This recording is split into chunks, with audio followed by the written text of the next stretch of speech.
कर्नाटका के शिक्षा मंत्री डॉक्टर श्री एन अश्वत्थ नारायण जी सबकी एक नई ऊर्जा का संचार करेगा जो लक्ष्य प्राप्ति में सहायक होगा। अब माननीय प्रधानमंत्री श्री नरेंद्र मोदी से विनम्र निवेदन करता हूं कि मैसूर विश्वविद्यालय के इसी 100वें दीक्षांत समारोह में अपना उद्बोधन देने की कृपा करें। धन्यवाद।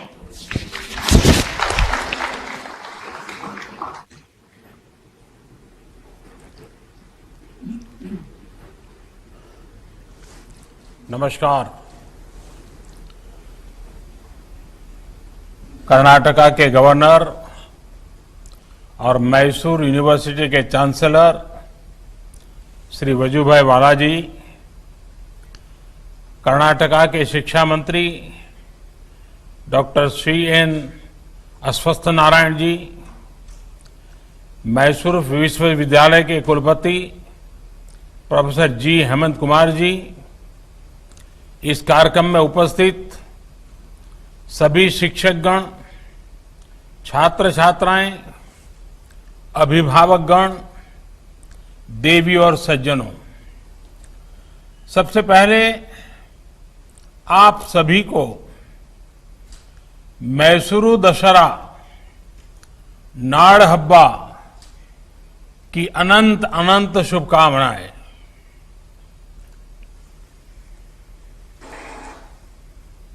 कुछ समय पहले मैं तस्वीरें देख रहा था कि इस बार कोरोना के खतरे के कारण भले ही अनेक बंदिशें हो, लेकिन उत्सव की उमंग पहले जितनी ही है।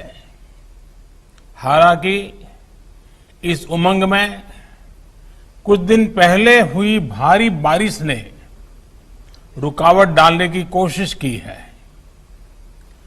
सभी प्रभावित परिवारों के प्रति मेरी संवेदनाएं हैं।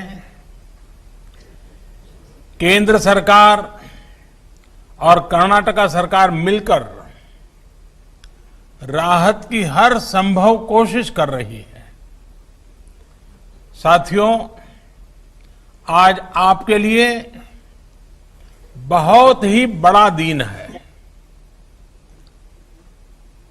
वैसे तो मेरा प्रयास रहता है कि ऐसे अवसरों पर अपने यंग फ्रेंड्स के उनसे आमने सामने फेस टू फेस मुलाकात कर सकूं और मैसूरू आने वाले मैसूर यूनिवर्सिटी के गौरवशाली विरासत 100वें दीक्षांत समारोह का हिस्सा बनने की तो बात मैं समझता हूं कुछ और ही होती, लेकिन इस बार कोरोना के कारण हम रियली नहीं, वर्चुअली जुड़ रहे हैं। ಘಟಿಕೋತ್ಸವದ ಈ ಸ್ಮರಣೀಯ ಸಮಾರಂಭದ ಸಂದರ್ಭದಲ್ಲಿ ನಿಮಗೆಲ್ಲರಿಗೂ ಅಭಿನಂದನೆಗಳು। ಇದು ಪದವಿ ಪ್ರಮಾಣ ಪತ್ರ ಪಡೆಯುತ್ತಿರುವ ಎಲ್ಲರಿಗೂ ಶುಭಾಶಯಗಳು।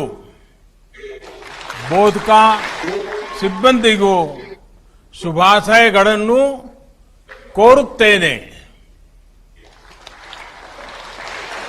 साथियों, मैसूर यूनिवर्सिटी प्राचीन भारत की समृद्ध शिक्षा व्यवस्था और भविष्य के भारत के एस्पिरेशंस और कैपेबिलिटीज का एक प्रमुख केंद्र है। इस यूनिवर्सिटी ने राजर्षि नालवाड़ी कृष्णराज वडेयार और एम विश्वेश्वरैया जी के विजन और संकल्पों को साकार किया है। मेरे लिए सुखद संयोग है कि आज से ठीक 102 साल पहले आज के ही दिन राजर्षि नालवाड़ी कृष्णराज वडियार ने मैसूर यूनिवर्सिटी के पहले कॉन्वोकेशन को संबोधित किया था। तब से लेकर आज तक रत्नगर्भा प्रांगण, इस रत्नगर्भा प्रांगण ने ऐसे अनेक साथियों को ऐसे ही कार्यक्रम में दीक्षा लेते हुए देखा है जिनका राष्ट्र निर्माण में अहम योगदान रहा है। भारत रत्न डॉक्टर सर्वपल्ली राधाकृष्णन जी जैसे अनेक महान व्यक्तित्वों ने इस शिक्षा संस्थान में अनेकों विद्यार्थियों को नई प्रेरणा दी है। ऐसे में आप सभी पर, आपके परिवार के साथ साथ हम सभी का विश्वास भी अधिक है और साथ साथ उम्मीदें भी अधिक है। आज आपकी यूनिवर्सिटी, आपके प्रोफेसर्स, टीचर्स आपको डिग्री के साथ साथ देश और समाज के प्रति आपकी जिम्मेदारी भी सौंप रहे हैं। साथियों, हमारे यहां शिक्षा और दीक्षा युवा जीवन के दो अहम पड़ाव माने जाते हैं।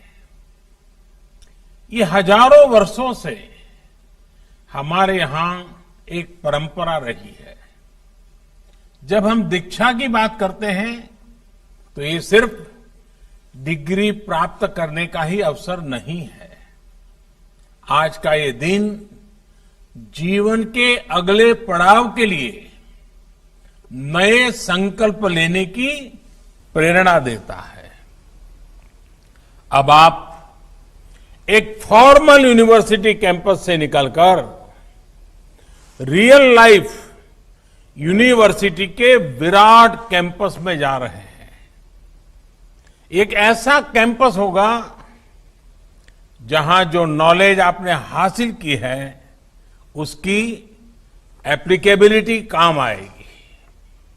साथियों, महान कन्नड़ लेखक और विचारक गोरूरु रामस्वामी आयंगर जी ने कहा है, शिक्षण वे जीवनद बेलकू, यानी एजुकेशन जीवन के मुश्किल रास्तों में रोशनी दिखाने वाला माध्यम है। आज हमारा देश जब परिवर्तन के एक बड़े दौर से गुजर रहा है तब उनकी ये बात बहुत ज्यादा प्रासंगिक है। बीते 5-6 साल ये निरंतर प्रयास हुआ है कि हमारी शिक्षा, भारत का एजुकेशन सिस्टम छात्रों को 21वीं सदी की आवश्यकताओं के बीच आगे बढ़ने में भी और मदद करें। विशेष तौर पर हायर एजुकेशन में इंफ्रास्ट्रक्चर के निर्माण से लेकर स्ट्रक्चरल रिफॉर्म्स पर बहुत ज्यादा फोकस किया गया है। भारत को हायर एजुकेशन का ग्लोबल हब बनाने के लिए हमारे युवाओं को कॉम्पिटिटिव बनाने के लिए क्वालिटेटिव और क्वांटिटेटिव हर स्तर पर कोशिश की जा रही है। साथियों, आजादी के इतने वर्षों के बाद भी साल 2014 से पहले तक देश में 16 आईआईटीज थी। बीते 6 साल में औसतन हर साल एक नई आईआईटी खोली गई है। इसमें एक कर्नाटका के धारवाड़ में भी खुली है। 2014 तक भारत में 9 ट्रिपल आईटीज थी। ಮೈಸೂರು ವಿಶ್ವವಿದ್ಯಾಲಯದ 100ನೇ ಘಟಿಕೋತ್ಸವನ ಕುರಿತು ವರ್ಚುವಲ್ ಭಾಷಣವನ್ನು ಪ್ರಧಾನಮಂತ್ರಿಗಳು ಮಾಡ್ತಿದ್ದಾರೆ. ಅದು ಮುಂದುವರಿಯುತ್ತೆ. ಒಂದು ಚಿಕ್ಕ ಬ್ರೇಕ್ ತಗೊಂಡ್ಬರ್ತೀನಿ, ಎಲ್ಲೂ ಹೋಗದೆ ಕಾಯ್ತಾರೆ.